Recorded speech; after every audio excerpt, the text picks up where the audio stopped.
Hello and welcome. Today we're going to start swapping my really broken e46.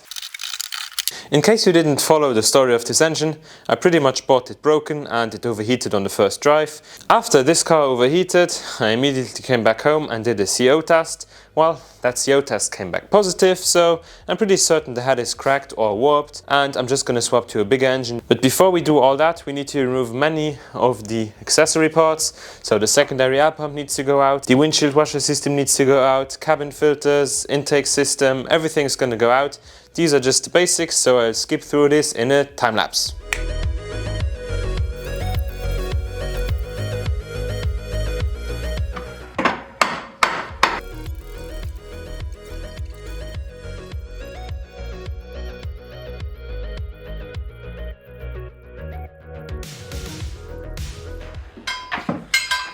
Kom näher ins Bein.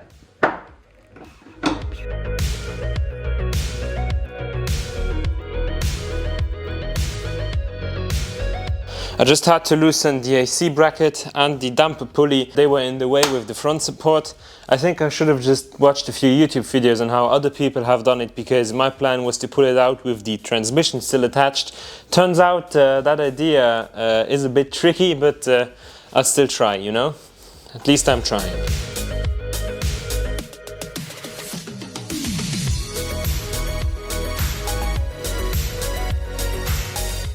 So I've just spent my whole afternoon pulling this engine and yeah, unfortunately I broke this part.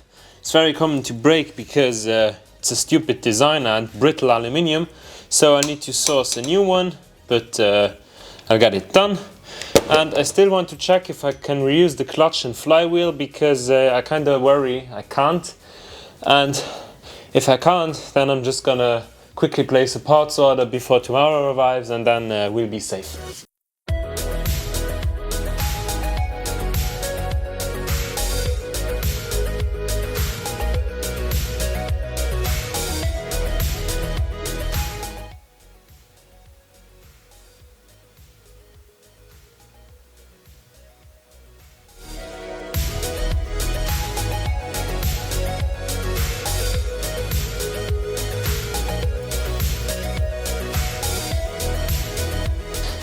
In case you've never done anything like this, right here in the actual crankshaft is another bearing, which we need to pull out. I bought the puller and I hope this is going to work, because only 2 of the 3 arms, I can get them engaged.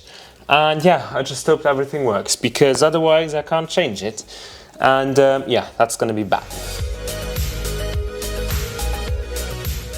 Our new bearing is literally the same as the old one, except for it being blue and the new one black, because it's Koyo, made in Japan, old and new. And yeah, to install it we're going to use the oldest trick in the arsenal, which is thermal expansion. So this is going to go in the freezer for the next few days, and after that it should pretty much just slide in. Also, when we're going to tap it in, you always have to tap it in with the edge that there's pressure on, because if I were to tap it in with the inner edge and it grabs on the outer edge in inverse directions, I'm inevitably going to destroy the bearing, because there's shocks and pressure applied to the tiny balls inside, which destroys bearings. Now we're going to drive the bearing back in. I'm going to start by choosing an adequate size of nut to push it in. This could work. Maybe a tad bit bigger. Still bigger. This is perfect. Once you've found the correct size, you're going to take your frozen bearing and put it in.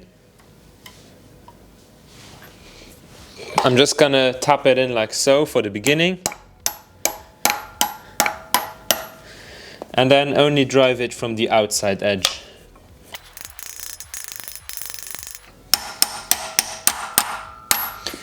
The sound changes once it's completely pressed in. We are going to change the engine mounts because we have so much space. Later on it's just going to be a horror. These are cracking, but they've not actually separated like on the E34. So I could have just let them in, but once I have the engine out, you might as well, you know? So I'm just going to loosen these. This is a comparison between the old and the new. And yeah, the old ones were severely collapsed.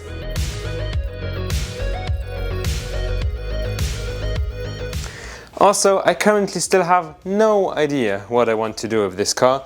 I mean, I like e46s, I've always wanted a coupe, now I've got it and now I don't know what to do.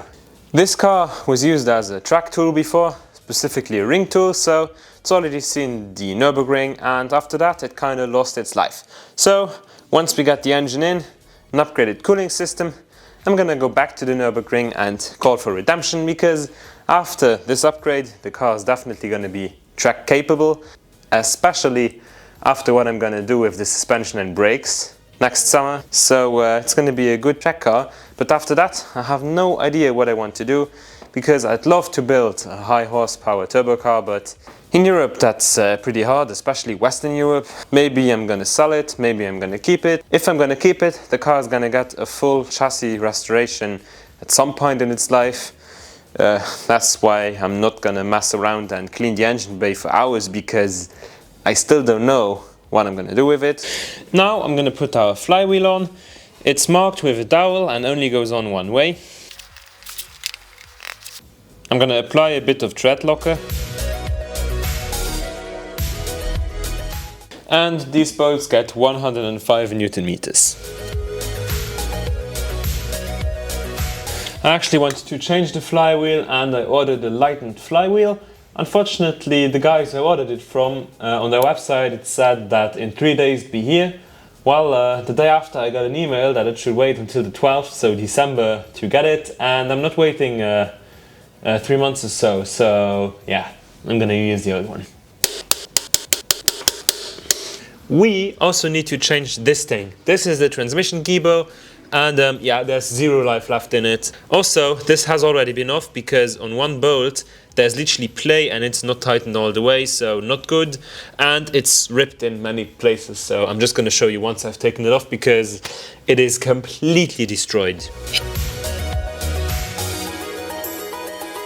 So this is severely damaged. The guy that installed it, when they changed the engine, something went wrong, and somehow this bolt is stuck in here, so I need to flex it out, and it is completely torn right there. You can literally see through it, and the rest is also ripping in many places. Yeah, this was definitely time to change. And this is the one we'll be putting back on. This is just some no-name stuff.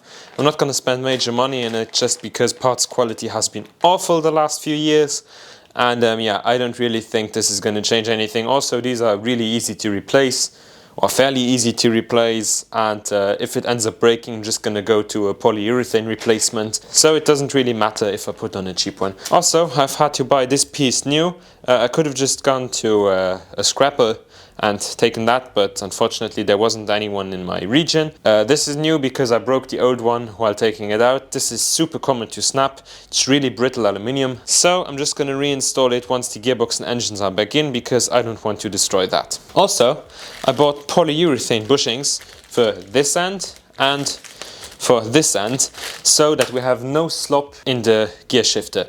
I've tried multiple short shift kits, including some expensive ones, and it's not really worth it. The quality is just not there. It feels too short, too notchy, and I think with the polyurethane bushes this will be a perfect OEM plus feel, because you still have the long throw, but it feels really firm and there's not any play in it. This bearing is what I consider to be 90% of the reasons for excessive shifter slop.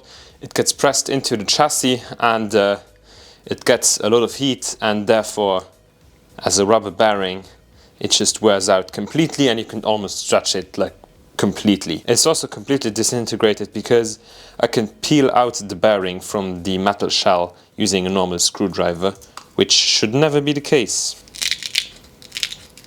And even in this part, you can see that there is an insane amount of play. I can feel like 0.5 millimeter of play, and this just needs to be eliminated. There is so much shifter slop just coming from these two bearings. Just like most other polyurethane parts, these are inserts that come in 2 pieces, and they come in various stiffnesses. I choose Delrin, which is pretty much solid. This is going to give us 0 shifter play, and it's exactly what I was looking for. It still has the long throw, but there's 0 play in between gears, just how it should be. And the clutch doesn't fit. Great. Got stamped wrong. Mint, absolutely mint. And now, yet another week later, I have another clutch set. Well, I trusted realoem.com, and they said that for my car with my engine, it's supposed to have the 228mm clutch, but I later measured that it was a 230mm clutch, so it wasn't the other producer's fault, but rather my own, because my information I got wasn't good enough, and now I should have the correct one. And yeah, this is also the reason why there haven't been any videos, so sorry for that.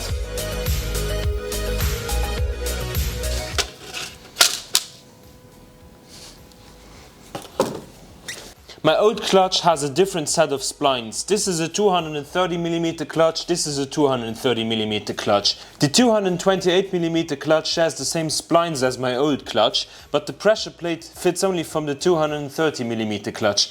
I've just looked at the similarities between the old clutch and Flywheel and my new two clutches. Well, what I'm gonna do is I'm gonna use the pressure plate for the 230mm clutch with the 228mm clutch, because the 228mm clutch has the same splines as the gearbox, and this engine has definitely already been swapped because of the wiring mess, and whoever did the clutch or whatever, I have no idea what kind of fuckery this is, but it's not normal anymore. This car was abused, and now I'm just sitting there trying to find a solution, because the other people that have worked on this car, I've never seen such incompetency. Like, it's not that difficult to do stuff the right way, and how can you mess shit up that bad? So now I have to use two different clutches and two different pressure plates to fit onto something that was never meant to fit, so I have no idea. It doesn't make any sense.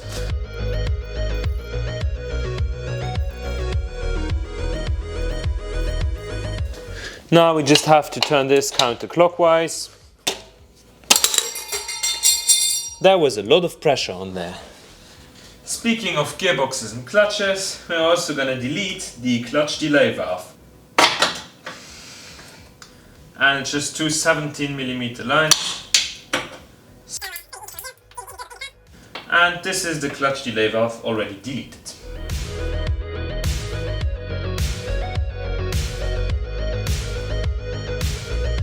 Now we're also going to replace this. This is the anti-return valve from the oil filter housing, and the piece in the middle is made from fiber reinforced plastic, and it eats the metal.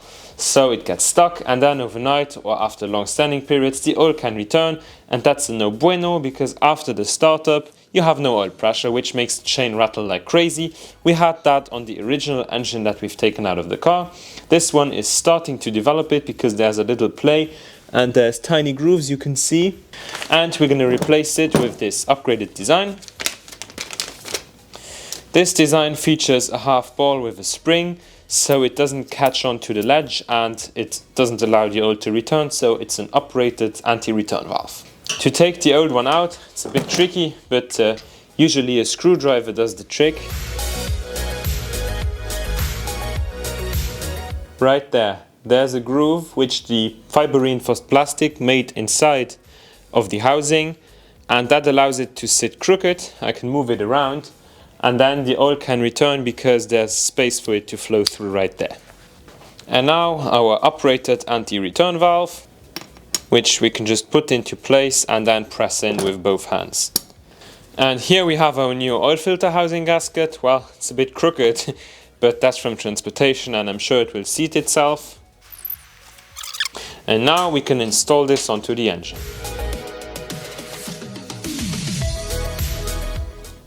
I also no longer have the car on the wheels, because this time I'm trying to get everything in with the car on the ground so that I can maneuver it over the front mount easier. I actually had to dent that in a bit to get it out, and I don't want to deform it anymore, so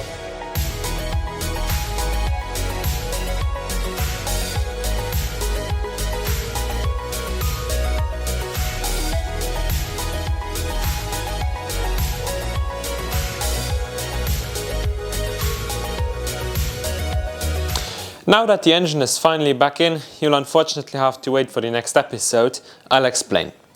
Well, my uni restarted, and on some days I have really shitty hourly plans, so I leave the house at 6:30 to get my first class at 8. Then I have nothing where I can study, and then I have another class up until 6, and then with the way home I sometimes only get back at 7:30, so I'm not at home like pretty much all day.